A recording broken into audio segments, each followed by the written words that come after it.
Oh, hello. Welcome back to the Shakey Sonnet Show. I am Tootight Lautrec, the drag laureate of the Sonnetarium, and here we are once again in the Sonnetarium at the bottom of the down staircase in the permanently sequestered remainder section of an unnamed local library, which may or may not have a couple of lions couchant on the front steps. Are they still there? Are they stalking me? They just won't leave. Are they playing dead? Are they trying to trick me? Am I delusional? Or have I just read Sonnets 91, 92, and 93? Dr. Frankensonnet? Well, we already know what you think, being the head doctor of the Sonnetarium, or rather the head doctor of the Sonnetarium, or maybe the head, well, in any case, we'll move along. Yes, we have another triplet of sonnets to contend with today. Sonnets 91, 92, 93. The first of which is lovely, the second of which is scary, and the third of which brings to mind the movie Fatal Attraction, or even that earlier movie with Clint Eastwood and Jessica Walter, Play Misty for Me. And goodness gracious sakes alive, it's a trio, to be sure. Once again, because it is a trio, and to save a little bit of time, I will read all three of them, one after the other, so that we can get into the full flow and the progression of delusion as we go along. So, Sonnets 91, 92, and 93. Some glory in their birth, some in their skill, some in their wealth, some in their body's force, some in their garments, though newfangled ill, some in their hawks and hounds, some in their horse. And every humour hath his adjunct pleasure, wherein it finds a joy above the rest. But these particulars are not my measure. All these I better in one general best.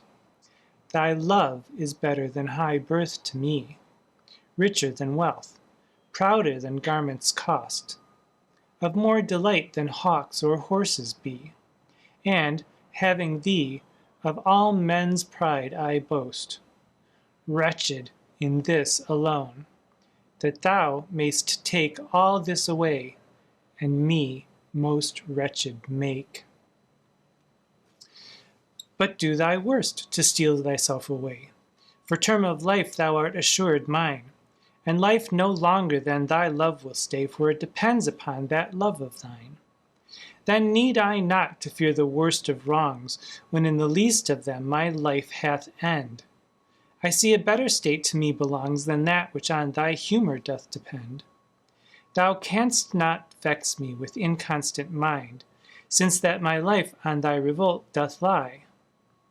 Oh, what a happy title do I find! Happy to have thy love, happy to die.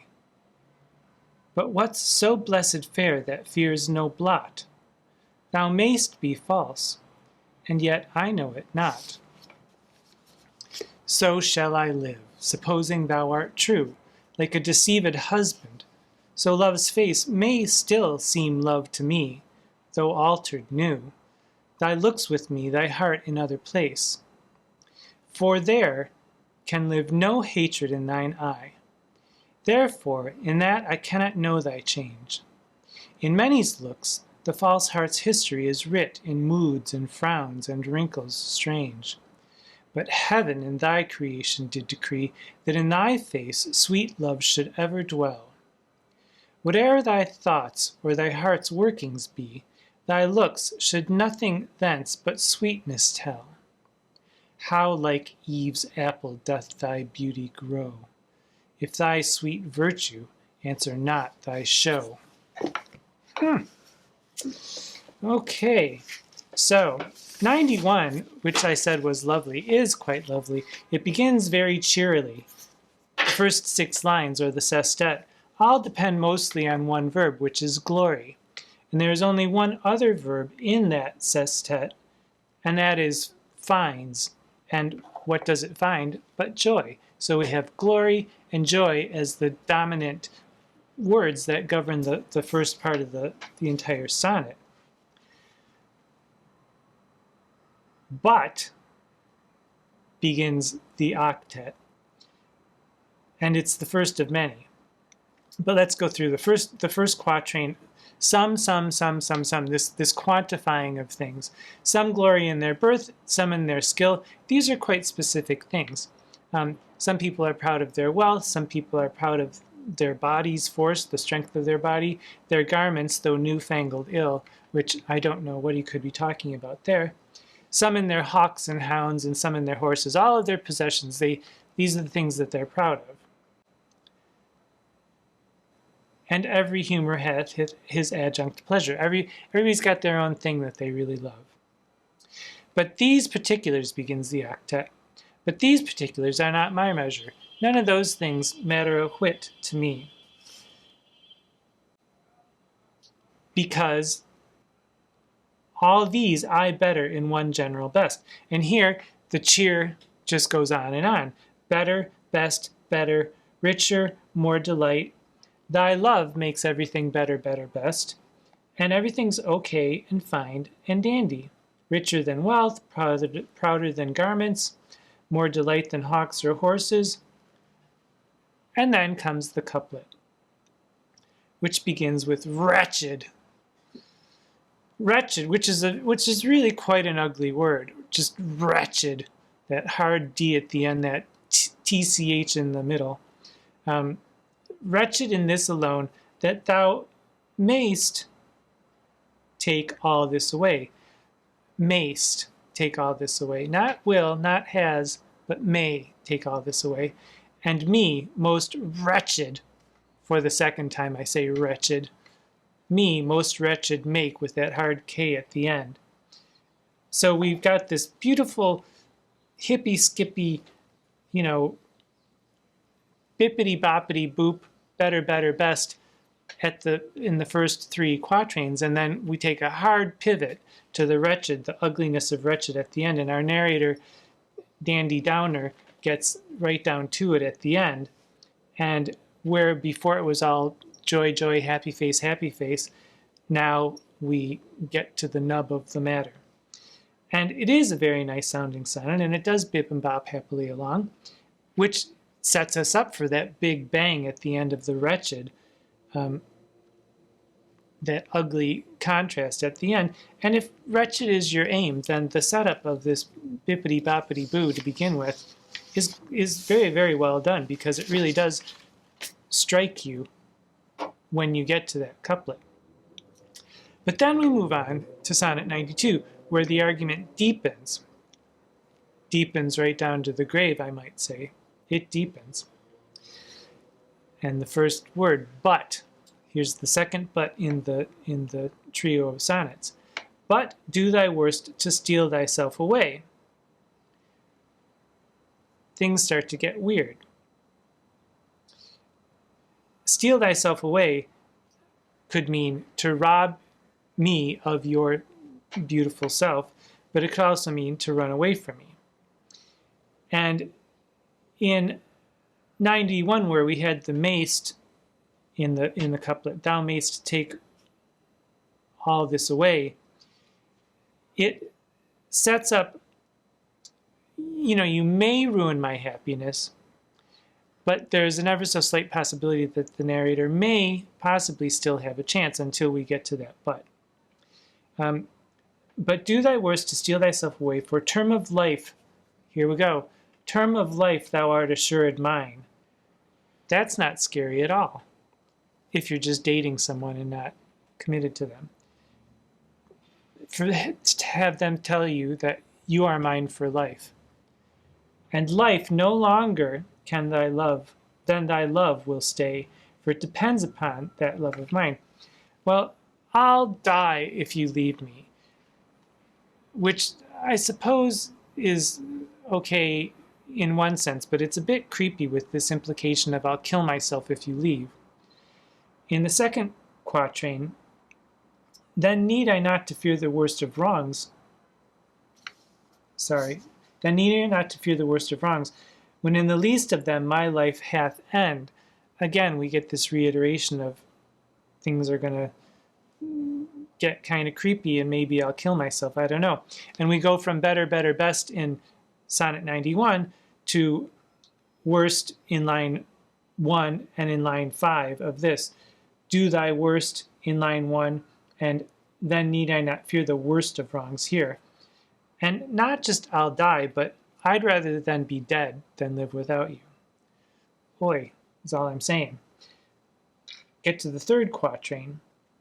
Thou canst not vex me with inconstant mind, since that my life on thy revolt doth lie.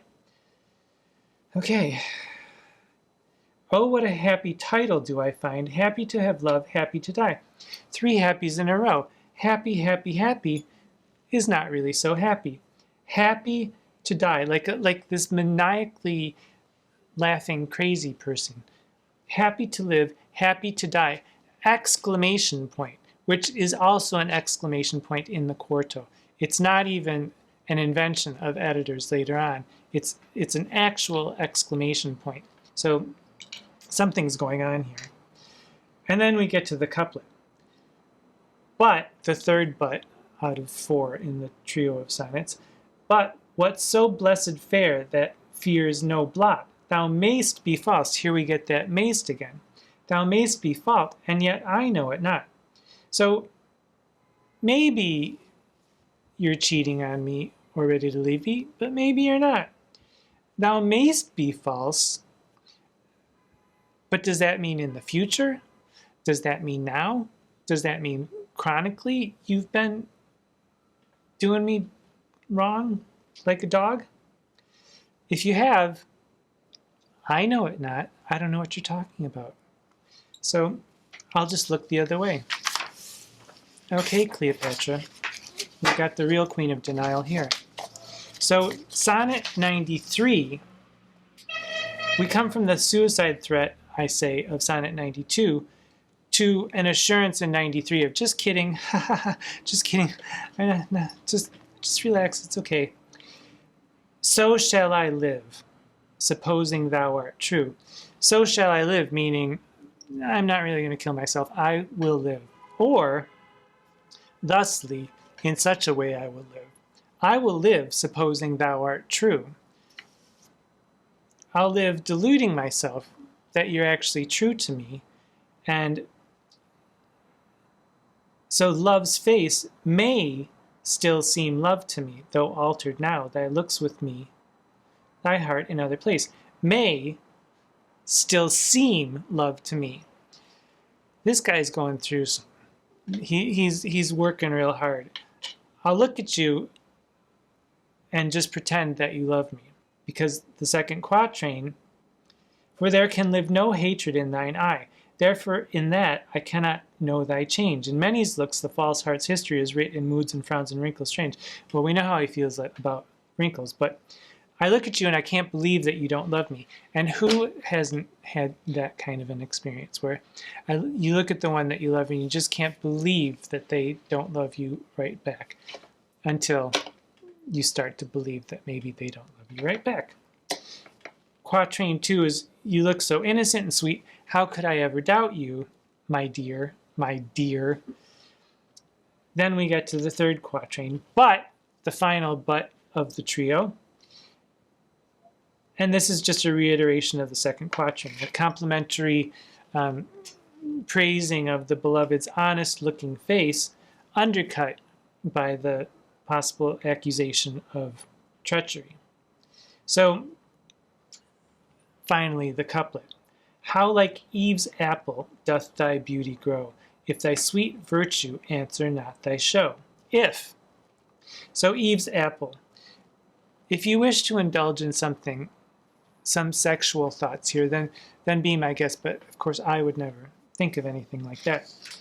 Eve's apple is simply meant to introduce the sense of treachery, because why not just throw in a little misogyny here and there, Shakespeare? Okay. But this if thy sweet virtue answer not thy show, the big if is like the mastes, the maybes all throughout this trio, which is giving the suggestion that I'm not really accusing you, but I am, though, is it? This seems to be what's going on here. And I think after reading this trio, these last two trios, I think we can safely say that this is not what one might call a healthy relationship. So, gender, male or female, it seems like we have all manner of things going on here. But in this last one, the whole thing about Eve, we'll give it a honk just for fun. Eve does point to the possibility of the woman being the beloved. And it's Eve's apple, which isn't an Adam's apple. And I know sometimes it's sort of hard to tell, but there's no Adam's apple here in this poem anyway. So it could be a woman, it could be a man. I think historically, as we've gone through the narrative, that's just an example of treachery, and the treachery takes precedence over the possible gender. It's just an example of treachery. So choose whichever gender you wish. Dramatically, Edmondson and Wells point to Othello and Desdemona, and I actually have to say I don't agree with them, because this trio is more like a stocky, suicidal trio rather than a murderous trio. And Othello was written in 1603. According to Edmondson and Wells, 91, 92, and 93 were written between 1594 and 1595, a good 8 to 9 years before Othello.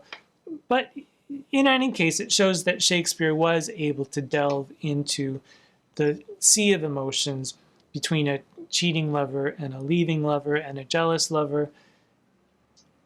But again, though, I would love to see an answer to these sonnets by the beloved. Either the beloved, sonnets about the beloved lying and making up, fake excuses, or the beloved privately cursing the narrator to someone else, or the beloved in intercourse, shall we say, and we shall, in intercourse with the rival or the rivals. It would be nice to see what the complement to this whole situation is behind the scenes. Narratively, it seems pretty clear that, we've come this far to Sonnet 93. We've had the rivals sonnets followed by farewell, followed by, but wait, not really. I know I said farewell, but you didn't think I actually meant it, right? Followed by, don't go. If you go, I'll die. If you go, I might kill myself. And if you don't go, I'll try to pretend like nothing ever happened. Kind of a, who dear? You dear? Cheating dear? No dear. I can do that. But that seems to be what's going on at the end of 93, which so sad and so desperate. And I don't know who among us can't recognize the crazy mixed up emotions that can occur in a love affair or in a breakup. And even if you've never actually experienced it personally, it's difficult not to watch, like a car crash. It's difficult to watch, and it's difficult not to watch. Well, all I have to say is that I hope there are happier things for you to watch as you're watching me present these sonnets.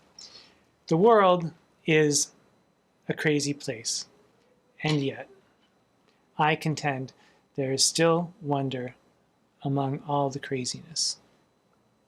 Pay attention. Do yourselves a favor. Until we meet again, I am Tootight Lautrec. Mwah.